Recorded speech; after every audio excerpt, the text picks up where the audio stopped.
Assalamualaikum warahmatullahi wabarakatuh. Alhamdulillah wassalatu wassalamu ala rasulillah la hawla wa la quwata illa billah amma ba'd. Para sahabat sekalian, rahimani wa rahimakumullah. Apa kabar? Barakallahu fikum. Mudah-mudahan Allah Subhanahu wa taala memberkahi kita semuanya di sela-sela masih dalam kondisi dianjurkan untuk banyak-banyak di rumah, yakni dampak daripada pandemi virus corona atau COVID-19 di bulan yang penuh keberkahan ini, di mana doa-doa dari orang-orang yang berpuasa semoga dikabulkan oleh Allah Subhanahu wa taala.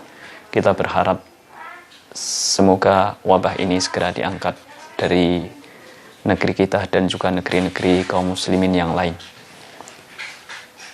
Para sahabat sekalian, rahimani wa rahimakumullah, di sela-sela hikmah dianjurkannya kita banyak untuk stay at home atau bahkan work in home atau work from home, yaitu kita banyak untuk di rumah bersama keluarga, dianjurkan untuk bekerja di rumah, maka tentunya banyak hikmah-hikmah yang dapat kita petik. Para sahabat sekalian, salah satu hikmah barangkali ya kita semakin diberi tambahan peluang, tambahan waktu untuk berinteraksi dengan keluarga. Kemudian hikmah yang lain adalah diberi kita banyak waktu untuk membuka catatan kembali, catatan pengajian. Ibu-ibu juga ada yang membuka catatan resep masakan, banyak barangkali mencoba-coba untuk membuat menu makanan atau kue barangkali, dan juga yang harusnya lebih dikedepankan adalah kita banyak diberi kesempatan untuk membaca Al-Quran, membaca kitab-kitab yang ada di rumah. Para sahabat sekalian, diketemukan dalam lemari ada sebuah risalah yang sangat bermanfaat bagi kita semuanya. Setelah membuka-buka, ada risalah kecil, yaitu penyebab rusaknya amal atau mubtilatul amal fi dawil Quran was sunnah, yaitu penyebab rusaknya amal berdasarkan Al-Quran dan Sunnah Shahihah. Risalah ini ditulis oleh Fadilatul Syekh Salim bin Id Al-Hilali hafizahullah ta'ala, yang sangat bermanfaat untuk memotivasi kita agar kita menjaga amal kita, membekali amal kita dengan ilmu sehingga berkesesuaian dengan apa yang diiktisarkan oleh para ulama, yaitu memenuhi kriteria syarat diterimanya amal, atau syarat itu ahsanu amalah, yaitu syarat baiknya amal soleh tersebut.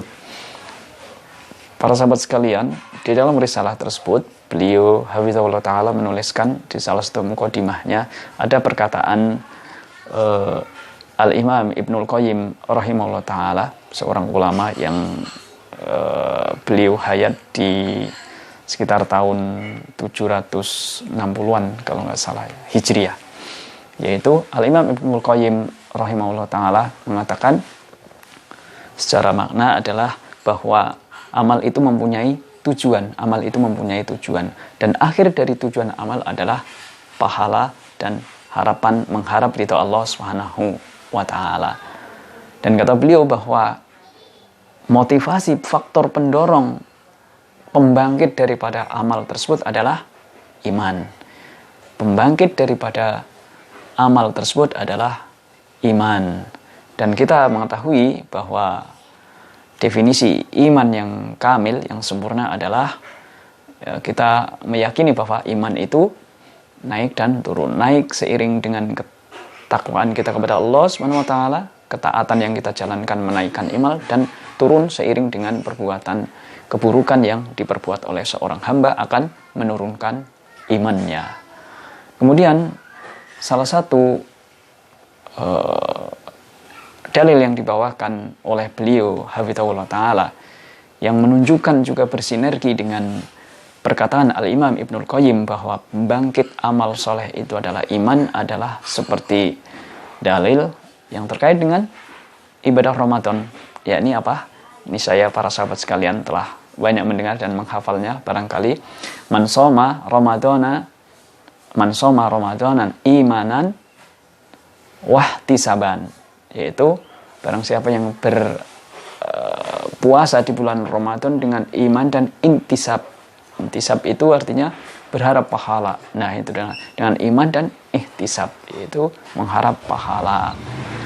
Kemudian kata beliau hafizahullah taala, salafus soleh, gimana kedudukan salafus soleh terhadap amal soleh itu bagaimana? Kata beliau bahwa salafus soleh itu memadukan antara apa yang disebut dengan khauf dan roja, yaitu khauf dan roja. Khauf adalah perasaan takut, roja adalah perasaan penuh harap. Kenapa takut? Yaitu takut walaupun mereka telah beramal dengan sebaik-baiknya, tapi di dalam hati mereka tetap merasa ada kekhawatiran, khawatir kalau amalnya tidak diterima. Namun di sisi lain, tidak hanya takut saja, tapi di sisi lain berharap kepada Allah Subhanahu wa taala agar amal tersebut diterima. Dua unsur ibadah ini hendaklah senantiasa melekat di dalam diri kita. Sebaik-baik apapun amal yang telah kita kerjakan, namun kita harus membingkai dengan dua hal tersebut, yaitu penuh rasa takut, khawatir, tetap kita punya kekhawatiran jangan-jangan amal kita tidak diterima karena berbagai hal yang dapat merusak amal di hati kita, menjangkiti hati kita. Namun demikian kita harus memadukan dengan penuh harap, kita berdoa kepada Allah Subhanahu wa taala agar amal kita diterima. Jadi kita memadukan antara khauf, kekhawatiran kita, dengan berdoa agar kita berharap agar amal kita diterima. Salafus soleh demikian, mereka walaupun udah ibadah sebaik-baiknya tetap merasa kekhawatirkan tidak diterimanya amal. Mereka takut amalnya belum sesuai dengan syarat yang diperintahkan oleh Allah Subhanahu wa taala.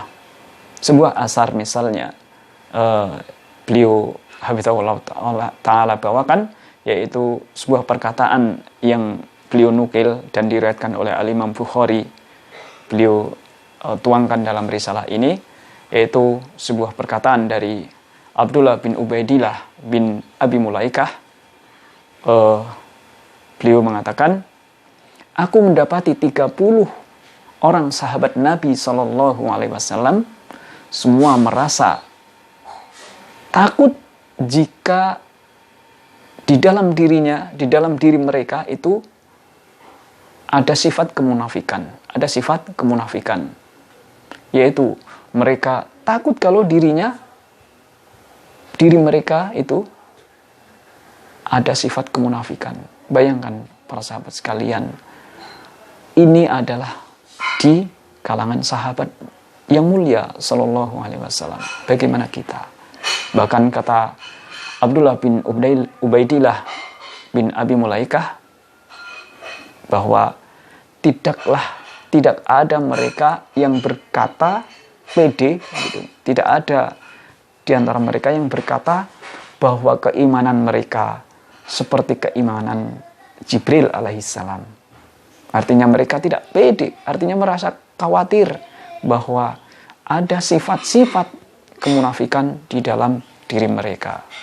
Tidak pede dalam artinya curiga, untuk kehati-hatian. Nah, perhatikan sekali lagi, aku mendapati 30 orang sahabat Nabi SAW, semua mereka merasa takut jika kemunafikan menimpa diri mereka. Bagaimana dengan kita? Ini tentu sebuah hal yang perlu menjadi introspeksi diri bagi kita. Para sahabat sekalian, di dalam risalah ini disebutkan sekitar 20 hal-hal keburukan yang dapat merusak amal. Apa saja antara lain? Yang pertama adalah, kata beliau hafizahullah ta'ala, adalah kekufuran, perbuatan kekufuran, kesyirikan, dan juga murtad, dan juga kemunafikan. ini menduduki peringkat yang pertama. Tentunya ini secara tafsir, secara rinci harus dibahas di majelis-majelis ilmu. Tentu kita semuanya diwajibkan untuk menuntut ilmu, terutama ilmu-ilmu yang terkait dengan fardu ain yang seorang muslim harus kerjakan. Ilmu yang pertama dan utama adalah tentang akidah. Kemudian yang kedua, hal yang dapat merusak amal, kata beliau hafizahullah ta'ala, adalah perbuatan riya. Perbuatan riya. Kemudian yang ketiga adalah mengungkit kebaikan yang disertai dengan menyakiti kepada orang yang telah kita berbuat baik kepadanya, yaitu mengungkit kebaikan. Ini adalah hal perkara yang merusak, penyebab rusaknya amal. Kemudian yang keempat adalah mendustakan takdir. Nah, seperti pada saat sekarang, para sahabat sekalian, adanya pandemi COVID-19 ini merupakan takdir dari Allah SWT yang harus kita imani. Nah, contoh-contoh seperti ini adalah terlewat kadang-kadang. Kadang-kadang kita abai, hanya seolah-olah ini merupakan ini dan itu.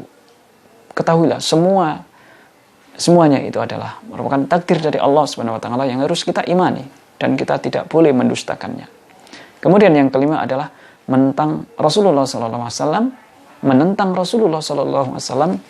baik melalui perkataan maupun perbuatan. Kemudian yang selanjutnya, yang keenam adalah perbuatan yang menyelisihi tuntunan Nabi SAW, atau perbuatan yang tidak sesuai dengan sunnah Nabi SAW, yaitu perbuatan bid'ah di dalam agama. Sekali lagi, di dalam agama, di dalam perkara agama.